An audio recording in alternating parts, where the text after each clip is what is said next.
अस्सलाम वालेकुम, hello and welcome to जाले टॉक्स। कैसे हैं आप सब? उम्मीद है कि खैरियत से होंगे। आई एम श्योर अपने अपने घरों में होंगे, खुश होंगे, काम चल रहा होगा, सब कुछ ठीक होगा।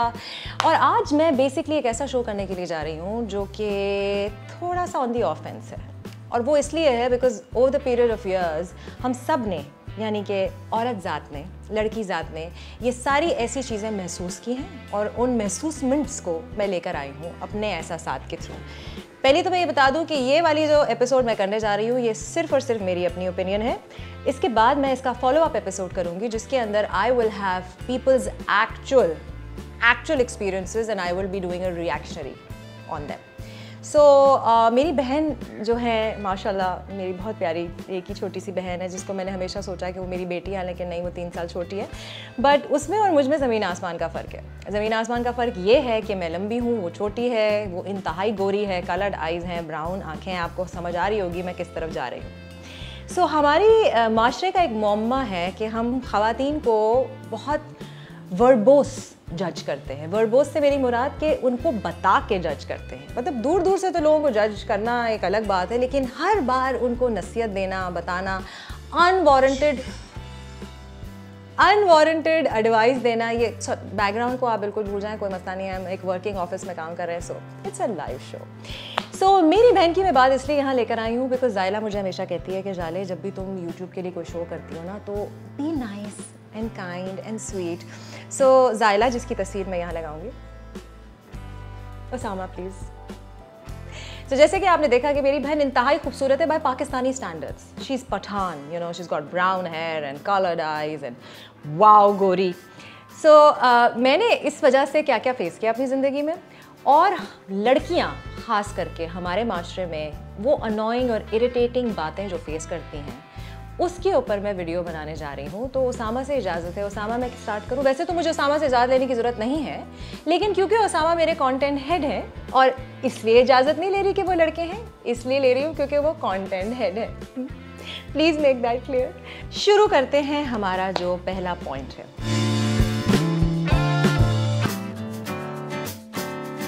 सबसे पहले तो औरत ज़ाती होना बहुत बड़ा डिसअपॉइंटिंग फेल है आपके लिए भी, आपके ख़ानदान के लिए भी, बिकॉज ओह माय गॉड, लड़की घर में पैदा हो गई। चलो कोई बात नहीं, अगली दफ़ा लड़का हो जाएगा।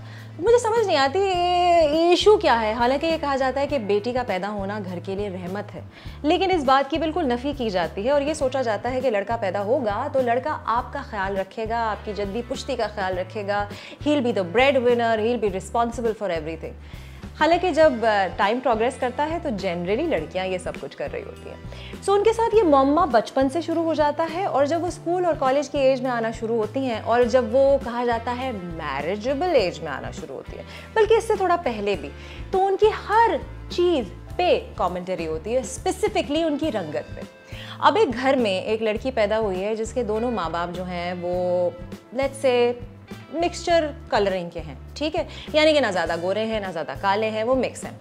और बच्चा उनका जो है वो क्या कलर का पैदा होगा? कॉकेशियन तो पैदा नहीं हो सकते, वही कलरिंग लेकर आएगा। लेकिन फिर भी उस लड़की को बार बार ये कहा जाएगा, जो कि स्कूल भी जाती है, कॉलेज भी जाती है, यूनिवर्सिटी भी जाती है, she is expose to the sun, and वो अपनी तरीके से सोच रही है कि मैं टैन हो रही हूँ, आई एम लुकिंग इंटरनेशनल। लेकिन हर आंटी, अंकल, ताई, दादी, नानी ने आपको आके ये बोलना है, हाय बेटा, तुम्हारी कलरिंग तो कितनी डिम हो गई है, तुम सनब्लॉक नहीं लगाती, तुम्हें वो लगाना चाहिए ना, वो बेसन के अंदर हल्दी डाल के थोड़ा सा क्रीम भी डाल लो उसको और मुंह पे लगा लिया करो, बिल्कुल सी हो जाओगी। बल्कि टमाटर लो, उसको काटो और अपने मुंह पे मल लो। मतलब आपको ये नहीं पता कि वो लड़की चाह रही है कि उसकी ये रंगत रहे, लेकिन बिकॉज दैट रंगत is not acceptable in society, तो उसको ये बातें फेस करनी पड़ती हैं।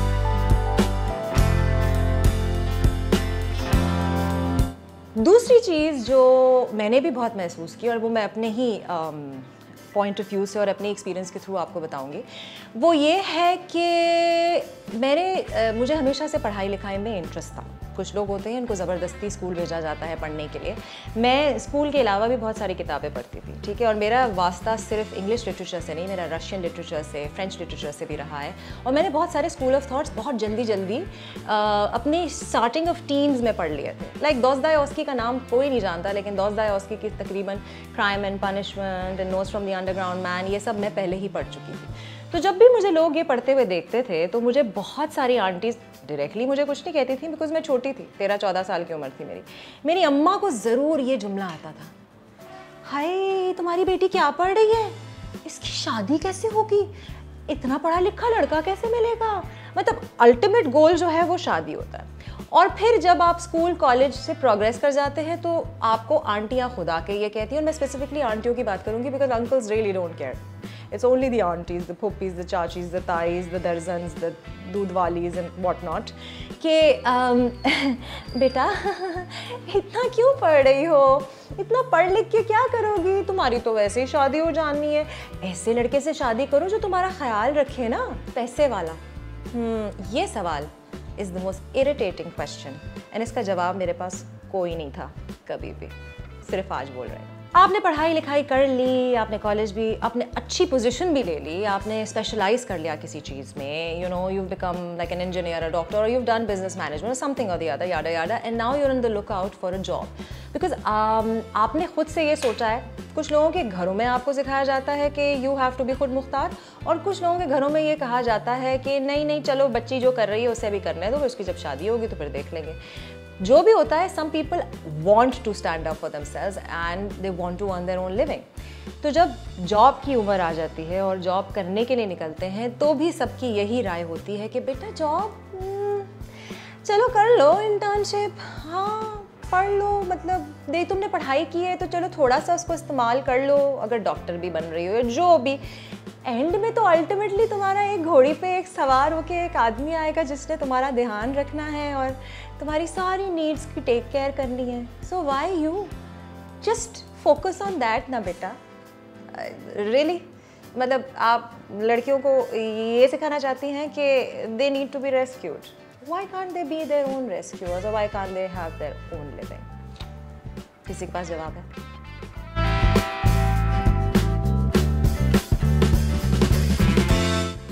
मेरे साथ ख़ास करके ये हुआ था, मैं सेंट जोसेफ्स कॉलेज में थी, ठीक है, and I went to Saint Joseph's college. I was very happy because it was convent वाला college, and my mother went to Sacred Heart convent when she was young. तो मुझे वो सारी जो उन्होंने कहानियाँ सुनाई हुई थी कि कॉन्वेंट का एक अलग माहौल होता है, so I was very excited when I went there, but I was in for a surprise. It was the same, I was always studying coed में जहाँ लड़के होते हैं। ये सडनली मैं ऐसे स्कूल में या कॉलेज या इंस्टीट्यूट में आ गई जहाँ पे सिर्फ लड़कियाँ थीं, एंड इतना ज़्यादा एस्ट्रोजन मुझसे वैसे ही बर्दाश्त नहीं हो रहा था, बिकॉज हम स्टेडियम स्टेयर्स पे बैठ के सारा वक्त शादी की बातें करते रहते थे। मतलब मैंने शुरू में मैंने भी पार्टेक किया क्योंकि अच्छा लगता है, आप तस्वीरें देखें और ओ माय गॉड कितने अच्छे कपड़े, कितना अच्छा मेकअप है, because that is what all these women would think of, कि मेकअप एंड शादी की pictures is what wedding is comprised of. इससे आगे क्या होगा, डील कैसे करना है, सोच ही नहीं थी। सो ऑब्वियसली जब मैं यहाँ आई तो एक एक करके वो नहीं होते मोहरे गिरते हैं तो वो गिरना शुरू हुई। ख़वातीन गिरने से मेरी मुराद ये है कि उनकी शादी होना शुरू हुई। तो जब ये होना शुरू हुआ तो हर बार मेरी अम्मा के पास एक सवाल आता था, है, और ये मैं बात कर रही हूँ जब मैं how old was I was like 16 when I was in college. उस वक्त से ये सवाल आना शुरू हो गया था कि यार इसकी तो सारी दोस्तों की शादी हो रही है, एक का तो बच्चा भी हो गया है, तुम अपनी बेटी के बारे में क्यों नहीं सोच रही। And thankfully my mother was of that thinking कि वो मेरी तरफ रिश्ते भी कभी नहीं आए। वो पहले ही मना हो गए कि एक मेरी बेटी ने पढ़ना है, दूसरा उसकी मर्जी जब भी वो शादी करे और जिससे भी शादी करे। So that way I am privilege, but this is what every girl faces. जहाँ किसी एक लड़की की एक दोस्त की शादी हुई, हाय तुम्हारी सारी दोस्तों की शादी हो रही है, तुम तो रह जाओगी। कहाँ रह जाऊंगी, शायद मैं अपनी मर्जी से यही रहना चाहती हूँ, बट ये कोई नहीं पूछता।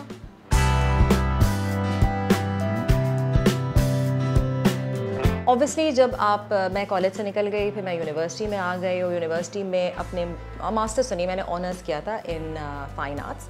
और वो करने के बाद जब मैं निकल आई तो मैंने सोचा कि ऑब्वियसली मैंने इतनी इन्फॉर्मेशन एक्यूमुलेट की है और मैंने एक्टिंग भी शुरू कर दी थी, तो why not do different kinds of jobs and start earning money, and it's so much fun, it's addictive, you know। आपके पास अपने पैसे होते हैं, आप किसी को जवाबदेह नहीं होते। घर में जब आप होते हैं तो एक एक पॉकेट मनी का आपको हिसाब देना होता है अपने पेरेंट्स को, लेकिन जब अपने पैसे होते हैं तो बिल्कुल भी नहीं देना होता।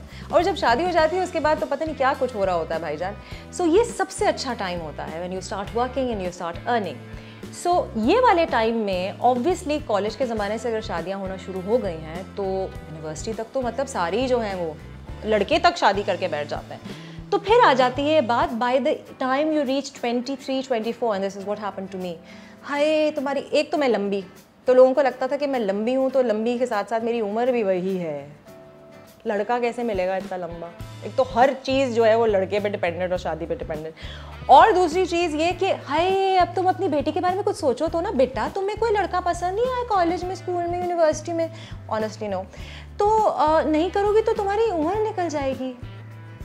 फिर तुम्हें कौन पूछेगा?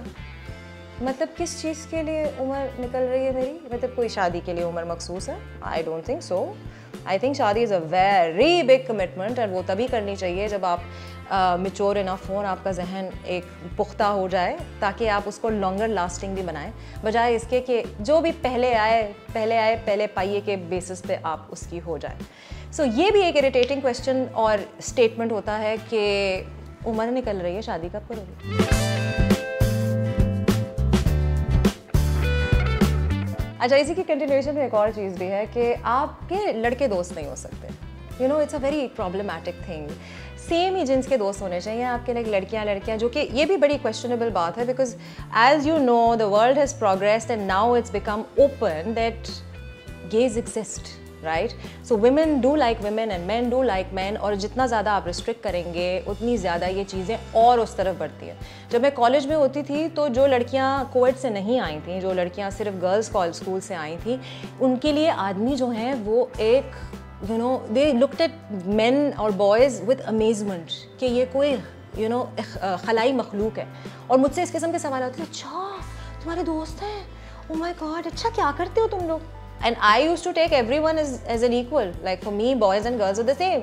You know, in all honesty, उनके साथ भाई किसी में इंटरेस्ट हो और क्रश हो तो वो एक अलग बात है, लेकिन हर किसी पे तो नहीं हो सकता ना।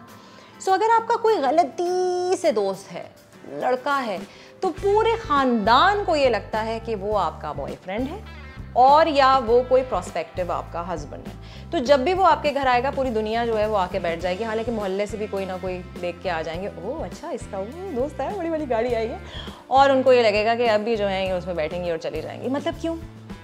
ये बात कब जहन से निकलेगी कि every person can not be a partner. There are certain things called platonic relationships. Please research on that अगर आपको नहीं समझ आ रही मैं क्या कह रही हूँ। ये वाला जो पॉइंट है वो ये है कि आपकी अम्मी और अब्बू जनरली ये बात आप लोगों से कहते हैं, जिसकी वजह से I feel women want to get married quickly, क्योंकि उनको लगता है उनको आज़ादी मिल जाएगी, मुक्ति मिल जाएगी इन चीज़ों से जो उन पर रोक जो चल रही होती है, जो चल रही होती है। और वो ये है कि आपने अगर बाल कटाने हैं ना, you know just you know simple, like एक छोटा सा जो है वो ऐसे कट हो जाए ताकि बाल नीट हो जाए। नहीं बेटा, अभी तुम क्यों बाल, शादी के बाद कटवा लेना ना, अभी क्या नहीं, अपने मियाँ से पूछ के कटवाना, अभी नहीं, देखो अच्छे लग रहे लंबे बाल। अम्मी मुझे सिर्फ ट्रिम करानी है, मेरे बाल लंबे नहीं होंगे, स्प्लिट एंड्स आ गए, मतलब दिस इज नॉट हेल्दी।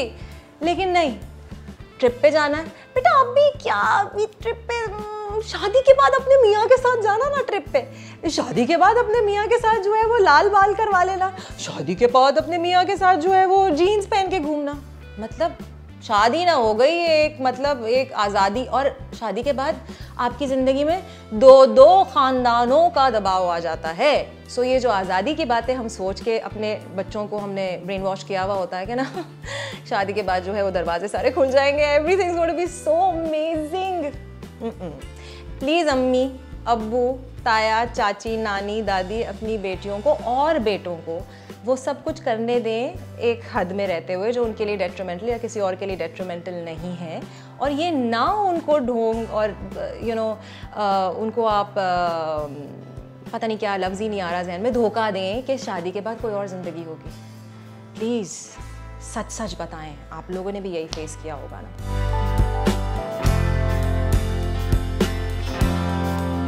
एक जो चीज़ मैंने बहुत देखी है और जो मेरी बहन ने भी बहुत मर्तबा फेस किया है, सो मैंने अपने बारे में एक वीडियो में बताया था कि मुझे हाइपोथायरॉयड है, which is what makes metabolism very very slow. So my sister also went through a really bad illness, that was Cushing's disease, जिसमें आपका कॉर्टिजोल लेवल बहुत हाई हो जाता है and that makes your body swell up. So उसका एक pre existing condition. So Zayla used to be absolutely size 0, और मैं साइज 0 की जो बात कर रही हूँ वो हुआ करती थी. But then she suddenly developed, उसके एंडोक्रीन ग्लैंड पे एक चीज़ आ गई एंड उस रसोली की वजह से उसका वेट ऊपर नीचे हो गया हर बार. हालांकि वो गोरी है, जो कि मतलब आप कार्ड है आपके लिए, लाइसेंस है टू गेट मैरिड, एंड लड़के आपको पसंद करेंगे और उनकी अम्मा और दादियाँ सब पसंद करेंगी.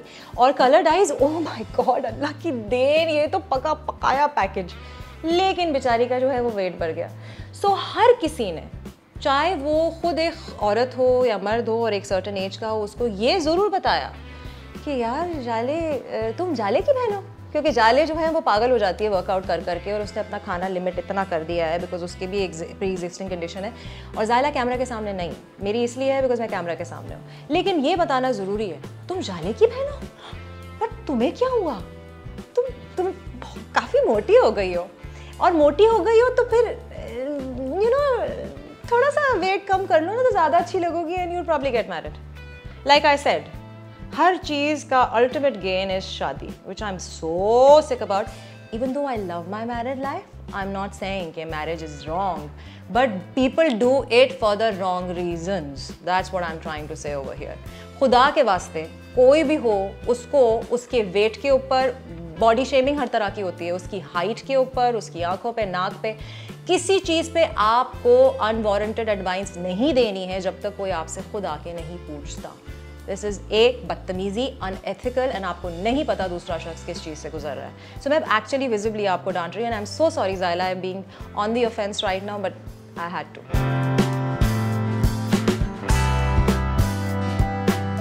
जो मेरा लास्ट पॉइंट है वो मैं हालात के रेलेवेंस के हिसाब से मैंने फॉर्मुलेट किया, और वो ये है कि हम औरतें, लड़कियां, सिन्फ़े नाज़ुक, females, you know, all of us, the fairer sex, we are all someone's, हम किसी की मिल्कियत होते हैं, लाइक किसी न किसी की ओनरशिप में होते हैं. जब हमारी शादी नहीं होती तो हम बाप, माँ, भाई से पूछ के हर काम कर सकते हैं, बिकॉज हमारा अपना जहन तो है नहीं. यू नो, हम सोचने समझने की ना सलाहियत रखते हैं, ना ये सोचा जाता है कि हम सोच सकते हैं. चाहे वो यही क्यों ना हो कि यार बल्ब चेंज कराना है, अच्छा हमारा भाई कर देगा. मतलब क्यों, जब मैं अपने भाई से 2 फीट ज़्यादा लंबी हूँ तो मैं यूँ करके बल्ब नहीं चेंज कर सकती? नहीं, तुम रहने दो.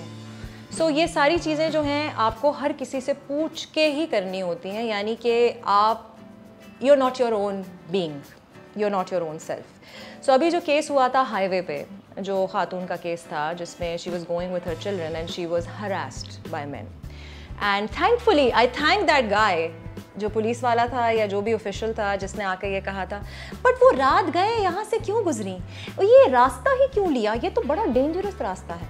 तो थैंक यू, मैं उनको थैंक यू करना चाहती हूँ कि वो मंजर आम पे ये बात लेकर आए, ताकि फिर हम इसका जवाब भी अच्छी तरीके से दें. देखिए भाई, ये प्रॉब्लम नहीं है कि वो पूछ के क्यों नहीं आए, अपने हस्बैंड को साथ लेके क्यों नहीं आए. वाई कांट दिस माशरा be safer for women? Why can't laws be imposed? Why can't punishments be harsher for people who do this? कड़ी से कड़ी सज़ा क्यों नहीं दी जाती हरासा करने वालों को, हरास करने वालों को, रेपिस्ट को? बल्कि इसमें भी आपने औरत को ही बोलना है, क्योंकि उसने इजाज़त नहीं ली थी जाने से पहले और उसने ये नहीं सोचा था कि ये डेंजरस जगह होगी और वो चली गई, तो ये उसकी गलती है. कभी आपने सोचा है इस बारे में? और अगर नहीं सोचा है तो खुदा के वास्ते अपनी ईगो को, अपनी जो, सॉरी मैं ये कह रही हूँ, बट 2 टके की अपब्रिंगिंग को, जिसने आपको ये सिखाया है कि औरतें या मर्द कमतर या बदतर होते हैं या बरतर होते हैं, वो हटा दीजिए और अपने आप को दोबारा से लर्न करवाइए कि we are all human beings, we are all people. हम अपनी कैपेबिलिटीज़ की बुनियाद पर पहचाने जाएं. So this was one point that we are our own people, we are our own decision makers. Don't take us only solely because हम औरतें हैं तो हम नहीं सोच सकते, और हम मर्द हैं तो हम ये नहीं कर सकते, हम मर्द हैं तो रो नहीं सकते, औरत हैं तो हमारे में जोर नहीं होगा. This is the wrong way of thinking. I am sorry for being harsh in this video, but this is what my personal thoughts वर। अगर आप मुझसे एग्री करते हैं वेल एंड गुड, डिसएग्री करते हैं कोई मसला नहीं है, 2 रोटी ज़्यादा खा लीजिएगा, पानी भी पी लीजिएगा, मुंह पे भी डाल लीजिएगा, ज़्यादा गुस्सा आया है। और अगर बहुत ज़्यादा गुस्सा आ रहा है तो कमेंट्स में लिख के मुझे ज़रूर बताइएगा। But you have to like, subscribe and hit the bell icon and let me know कि इसके बाद आप कौन सी वीडियोज़ कौन से टॉपिक्स पे देखना चाहते हैं। टिल देन, दिस इज जाले सरहदी साइनिंग आउट। अल्लाह ने के बाद।